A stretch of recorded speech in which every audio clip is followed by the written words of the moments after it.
नमस्कार मंडळी, विद्यास फूड स्टोरीजमध्ये तुम्हा सर्वांचं पुन्हा एकदा मनापासून स्वागत आहे. आणि आज आपण बनवणार आहोत एकदम झक्कास, चविष्ट आणि उत्तर भारतीय स्टाईल कढी पकोडे.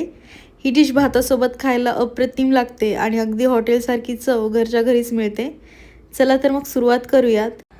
तर सर्वात अगोदर आपण एक वाटण बनवणार आहोत आणि ते आपण कढी आणि पकोडे या दोन्हींसाठी वापरणार आहोत.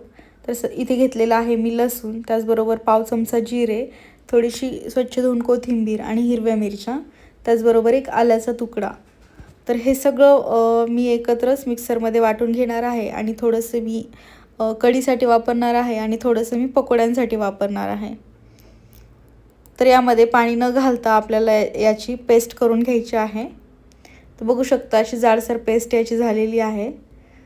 तर आता पकोडे बनवण्यासाठी आपण पीठ भिजवणार आहोत. तर इथे मी घेतले 2 कप बेसन आणि बारीक चिरलेला एक कांदा घेतलेला आहे मोठ्या साईजचा. आता इथे 1 चमचा ओवा मी याच्यामध्ये हातावरती चोळून घालून घेत आहे. त्याचबरोबर जे आपण वाटण बनवलं होतं हिरवी मिरचीचा ठेचा, तर ते मी याच्यामध्ये घालून घेते. त्याचबरोबर पाव चमचा हळद आणि चवीपुरतं मीठ याच्यामध्ये घालून घेतलेलं आहे आणि याला आपल्याला मिक्स करून घ्यायचं आहे. व्यवस्थित मिक्स झालं की याच्यामध्ये थोडासा आपल्याला चिमूटभर गोड सोडा घालून घ्यायचा आहे. आणि सोडा घालणं अगदी ऑप्शनल आहे, तुम्ही स्किपही करू शकता. आता थोडं थोडं पाणी घालून मी याचं मिश्रण तयार करून घेते. सिंपल कांदा भजी जसं बनवतो आपण तसंच बनवून घेणार आहोत. किंवा मग तुम्हाला हवं असेल तर तुम्ही कांदा स्किप करून फक्त प्लेन बेसनाची भजीसुद्धा बनवू शकता. तर इथं आता पकोड्यांचं पीठ रेडी झालेलं आहे, तर ते झाकून ठेवायचं आहे आपल्याला. तोपर्यंत मी इकडे कढीसाठी जे दही घेतलेलं आहे ते व्यवस्थित फेटून घेते. दही आपल्याला व्यवस्थित फेटून घ्यायचे म्हणजे त्याच्या पूर्ण गाठी ज्या आहेत त्या मोडतील. आणि याच्यामध्ये आपल्याला 2 चमचे बेसन घालून घ्यायचं आहे आणि परत याला रवीने आपल्याला मिक्स करून घ्यायचं आहे. जर व्यवस्थित मिक्स नाही केलं तर आपली जी कढी आहे तर ती फाटण्याची शक्यता असते. त्याच्यामुळे ह्याला व्यवस्थित आपल्याला एकजीव करून मिक्स करून घ्यायचं आहे रवीने. तर कढीसाठी जे बॅटर लागणार आहे ते रेडी झालेलं आहे. तर आता आपण फोडणीची तयारी करून घेऊयात. तर सर्वात अगोदर इथे मी गॅस ऑन करून घेते आणि त्यावरती एक कढई ठेवून घेते. आता त्यामध्ये घालून घ्यायचं आहे आपल्याला तेल. आणि तेल छान गरम झालं की त्यामध्ये मोहरी घालून घ्यायची आपल्याला. आणि मोहरी छान तडतडली की त्यामध्ये आपल्याला जिरे घालून घ्यायचे आहेत. त्याचबरोबर त्यामध्ये थोडासा आपल्याला चिरलेला लसूण घालून घ्यायचा आहे आणि याला छान मिक्स करून घ्यायचं आहे. आता इथे घालायचा आहे हिरवी मिरचीचा जो ठेचा आपण बनवून घेतलेला होता तो घालून घ्यायचा आहे आणि याला व्यवस्थित मिक्स करून घ्यायचा आहे आपल्याला. आता इथे आपल्याला घालायचा आहे कढीपत्ता आणि पाव चमचा हळद घालून घ्यायची आहे. आता याला परत आपल्याला व्यवस्थित मिक्स करून घ्यायचं आहे, परतवून घ्यायचं आहे. आणि आता यामध्ये घालून घ्यायचं आहे दही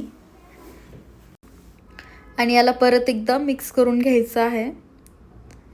आणि आता यामध्ये आपल्याला पाणी घालून घ्यायचं आहे.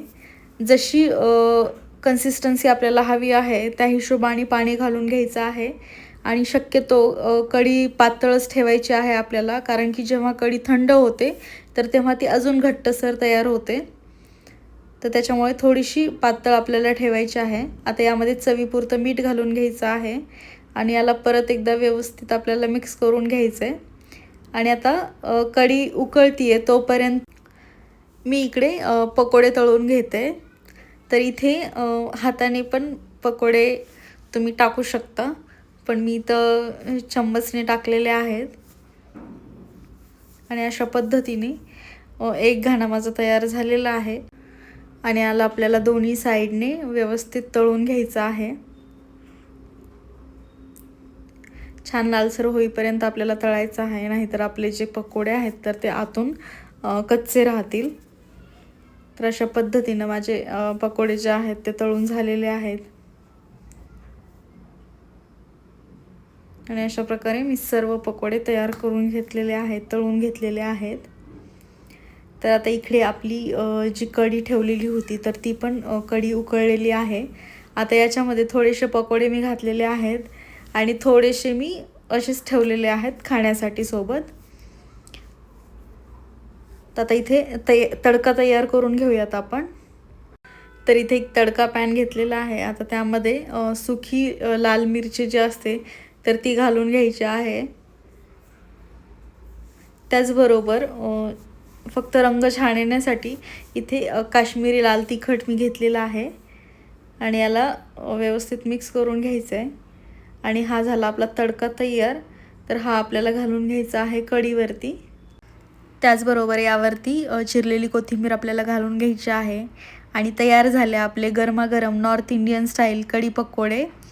तर तुम्ही भाताबरोबर किंवा चपातीबरोबर सर्व करू शकता. अप्रतिम लागतात. आणि व्हिडिओ आवडला असेल तर लाईक करा, शेअर करा आणि चॅनलला सबस्क्राईब करा. आणि अशाच नवनवीन रेसिपीज पाहण्यासाठी बेल आयकॉनला प्रेस करायला विसरू नका. धन्यवाद.